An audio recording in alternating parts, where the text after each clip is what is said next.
Bonjour à tous, c'est Grande Loutre en direct du Mont Saint-Cyr à côté de Marseille. Aujourd'hui, comme je suis parti à Marseille avec un sac 40 par 20 grâce à Ryanair, je me suis dit que j'allais faire une petite vidéo sur qu'est-ce que je ne prends pas dans mon sac, car c'est tout aussi important que ce que je prends.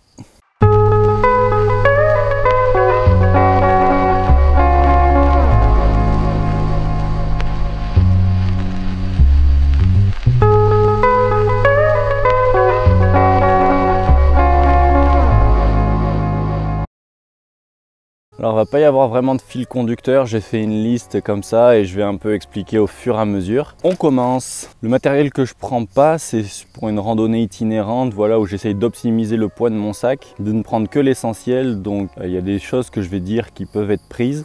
Cependant, moi je trouve pas essentiel de les prendre. On va commencer par un couteau. Alors un couteau, moi j'en ai rarement, voire jamais l'utilité. À la limite des petits ciseaux, mais je me débrouille toujours pour faire autrement. Ma nourriture, j'ai pas besoin de la couper. Si jamais il y a quelque chose à couper qui se mange, je croque. Les chaussures hautes et imperméables en randonnée l'été et même en mi-saison, il y a très peu, quand on est en itinérance, il y a très peu, voire aucun intérêt à avoir des chaussures imperméables. Le gros point faible, c'est comme je l'avais déjà expliqué, c'est qu'une fois qu'elles sont mouillées, après elles mettent des jours à sécher. Et le fait qu'elles soient hautes, pas d'intérêt pour protéger la cheville parce que la cheville, il faut qu'elle se muscle pour se protéger et c'est lourd. Ce que je ne prends pas non plus, c'est des claquettes ou des chaussures pour le camp le soir. Moi, ce que j'aime, c'est prendre des chaussures très confortables d'ultra trail donc, ou de trail.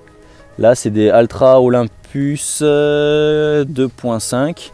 Donc voilà, je les ai achetées sur Private Sport Shop, elles sont super confortables, on est bien mieux tenu que dans les Lone Peak. En plus il y a une semelle en Vibram donc ça accroche vraiment très bien. Voilà, je préfère avoir des chaussures confortables et le soir comme ça, déjà bon je marche pas beaucoup et le soir une fois que je suis au camp, j'ai juste mes chaussures qui me servent et pas besoin d'avoir de claquettes en plus, ça rajoute un poids. Même s'il en existe des très fines, très légères, ne pas prendre quelque chose sera toujours plus léger que le plus léger des objets. J'ai mis du rechange aussi. Ça va peut-être choquer, mais moi je prends quasiment pas de rechange. J'essaye de laver régulièrement mes vêtements, de prendre des matières qui ne puent pas la transpiration ou qui sentent le moins. Et si je pue un peu, c'est pas grave. Donc je prends très peu de rechange, voire pas du tout.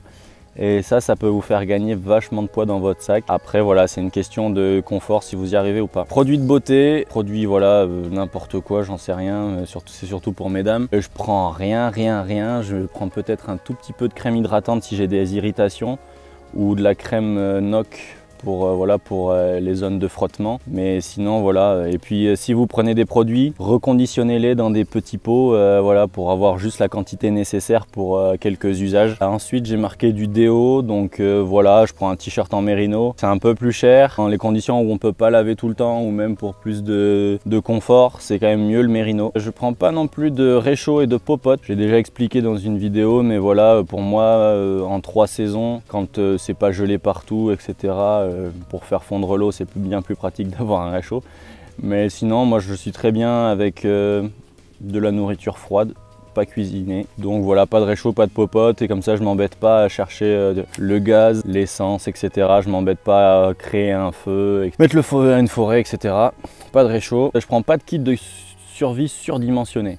Donc je prends vraiment le nécessaire parce que j'estime que si j'ai vraiment besoin d'un kit de survie important, il vaut mieux que j'appelle les secours parce que moi tout seul je vais pas pouvoir me faire grand chose à part éventuellement limiter un saignement, mais ça avec un vêtement, un garrot, voilà ça ira. Parce qu'après tout le reste c'est vraiment très lourd si on veut faire quelque chose de bien, donc je prends le nécessaire pour les coupures et les ampoules et éventuellement un peu pour le ventre parce que moi c'est ma petite faiblesse. Je prends plus de panneaux solaires, alors ça veut pas dire qu'il faut pas en prendre, il y en a des très efficaces avec des petites batteries. Ça dépend trop du temps, si on a plein de jours de mauvais temps et que le panneau solaire est pas optimal, du coup maintenant je préfère prendre une batterie. Alors en ce moment j'ai pris une trop grosse là, j'ai pris 20 000, mais sinon normalement 10 000 ça suffit pour quelques jours. Tout dépend si vous avez vos cartes papier ou sur le téléphone, mais voilà, je prends plus de panneaux solaires et par contre ça m'oblige à m'arrêter de temps en temps à des endroits où je peux recharger, mais je préfère ce système là. Après voilà, selon là où vous êtes, un panneau solaire peut être tout à fait adapté. Quand il y a 5 ou 6 jours d'autonomie, voilà, une batterie suffit. Bon, ça va être plutôt pour ceux qui débutent, mais tout ce qui est électronique, donc brosse à dents, tout ce qui est électrique, à part une frontale et un téléphone, voilà, faut oublier. J'ai noté du superflu, alors chacun met son superflu là où il veut. L'essentiel en rando, c'est de prendre l'essentiel. Tout ce qu'on a en plus, en trop, il faut pas. Faut faire exactement l'opposé de ce qu'on fait actuellement dans la vie quotidienne, c'est-à-dire prendre trop de choses, avoir trop de choses, pas savoir quoi en faire, tout avoir à portée de main, tout a une utilité, ou 2 ou 3 ou 4. C'est un concept à réfléchir en général. J'ai marqué des jumelles, alors sauf si vous faites de la rando pour aller voir des animaux. Moi déjà, j'ai pas le temps de sortir les jumelles. Même si je les avais, je prendrais pas le temps de les sortir, etc.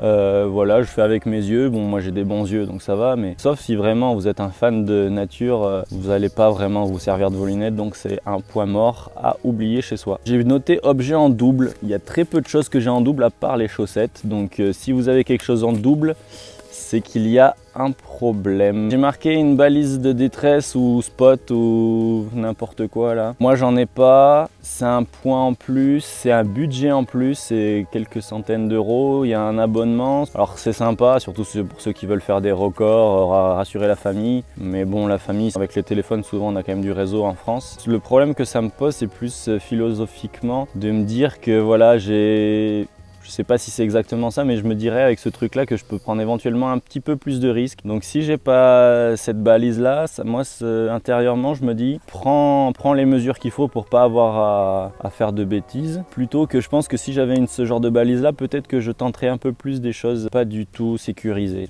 Donc c'est un avis, c'est à réfléchir, mais moi les balises, je trouve que voilà, le poids, le prix, etc.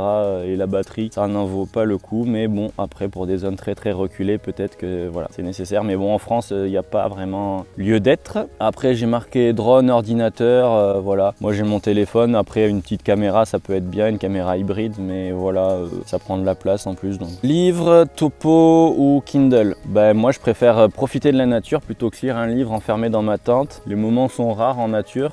À part si vraiment on en est proche. Pour la majorité des citadins, emmener un livre en nature, ça peut être quelque chose si vous pouvez pas vous passer de lire, mais moi je préfère profiter du paysage et de l'environnement que lire. Et pour le topo en lui-même je le prendrai jamais.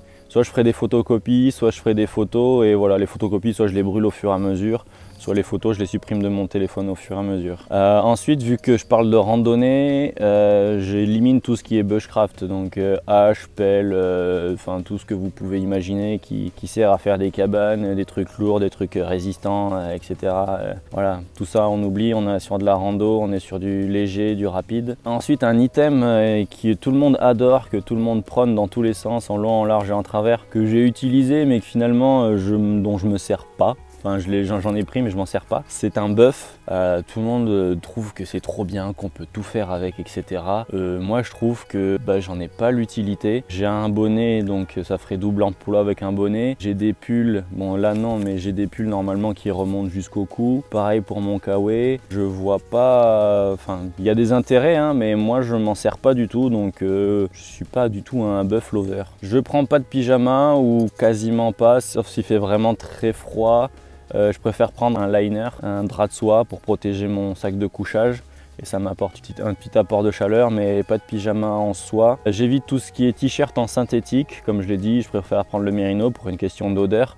Après, si vous êtes à la journée, le synthétique c'est très bien, voilà. Couverture de survie, alors là je vais me faire huer, mais j'en prends pas parce que déjà je sais pas m'en servir, je sais pas quel côté il faut mettre. Ça s'apprend, mais je l'oublie à chaque fois, je crois que je l'ai oublié à peu près 10 fois quel côté il fallait mettre. Et moi je préfère prendre du matériel qui m'évite d'avoir à m'en servir. Alors forcément vous allez me dire c'est pas le poids que ça prend, etc. Mais je préfère voilà, me mettre dans des conditions où je suis pas en danger, je prends du matériel suffisamment chaud, suffisamment qui me protège de la pluie, je me mets pas dans des conditions extrêmes ou alors des conditions calculées pour jamais avoir à m'en servir. Mais bon, ça je sais pas si c'est vraiment à conseiller de pas en prendre. Je prends pas d'enceinte, il y en a qui adorent la musique, mais moi une paire d'oreillettes ça suffit, c'est bien plus léger et puis il n'y a pas à gérer la batterie. Oreiller, je prends pas d'oreiller, j'essaye de faire avec soit de la nourriture, soit avec des vêtements. Si j'ai ma doudoune ou un kawaii, j'essaie de mettre des trucs sous ma tête et ça me fait un oreiller, mais j'aime pas les oreillers très épais, donc voilà, ça dépend ce que j'ai sous la main, mais voilà, je me fais un oreiller avec ce que j'ai, j'en prends pas un à proprement parler. Pareil, sit pad. là comme vous pouvez voir, je suis assis sur l'herbe. Quand je suis assis, c'est prendre des pauses, hein, mais c'est pas si souvent que ça et je vois pas l'intérêt de prendre un sit pad en plus. Moi en plus j'ai un matelas en mousse, donc si vraiment je veux m'allonger, faire une sieste, prends mon matelas en mousse, c'est bien mieux et ça m'évite d'avoir un sit pad. Donc un sit pad, c'est un petit bout de mousse qu'on se met sous les fesses. J'ai pas de lampe non plus pour le bivouac, j'ai juste une petite frontale à rechargement, donc là c'est la Bindi Petzl. Je ferai bientôt une vidéo sur les frontales. Pas de corde à linge, donc là tous les petits accessoires qui vous vendent, là C2 Summit, alors ouais on peut croire que c'est bien, mais bon, corde à linge finalement, les vêtements soit on les étend sur l'herbe, soit on les étend sur un caillou chaud, soit on les accroche au sac et finalement ça sèche tout aussi bien.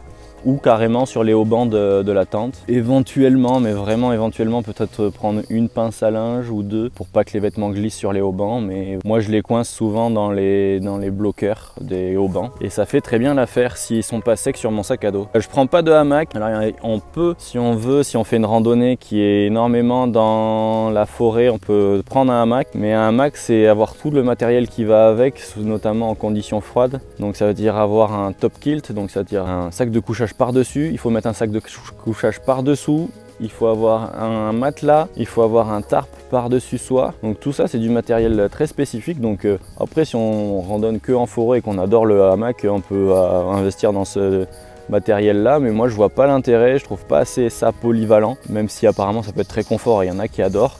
Donc voilà, moi je prends pas de hamac, mais il en existe des très légers, etc. Donc regardez si ça correspond à votre pratique, mais moi ça correspond pas à la mienne. Je prends pas de poche à eau non plus parce que les poches à eau, les poches à eau aussi, mais les pipettes et les systèmes d'hydratation, je prends pas. Je préfère avoir mes bouteilles d'eau sur le côté de mon sac ou sur l'avant, sur les bretelles, et voilà, boire à la bouteille. En plus, les bouteilles c'est bien plus facile à remplir sur les zones d'eau stagnantes. Essayer de remplir une bouteille souple, c'est assez galère. La pipette, il faut gérer la moisissure, le tube chauffe, etc. Donc moi je prends bouteille plastique et en plus je peux les renouveler bien plus vite. Je prends pas de maillot de bain, un caleçon ou se baigner tout nu ça suffit largement. Je prends pas de rasoir, pour mon tour du monde je me suis pas rasé même si j'aurais dû vu à quoi je ressemblais. Mais voilà, souvent à part si on part des mois, il n'y a pas de raison de se raser pour les mecs ou pour les filles.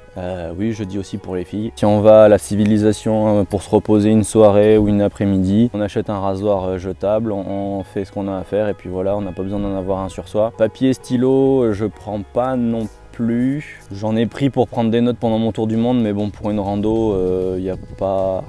On peut prendre des notes, mais c'est pas obligatoire, on peut s'en passer. Et enfin, je ne prends pas de coton parce que ça se mouille, ça devient lourd, ça devient pas du tout chaud.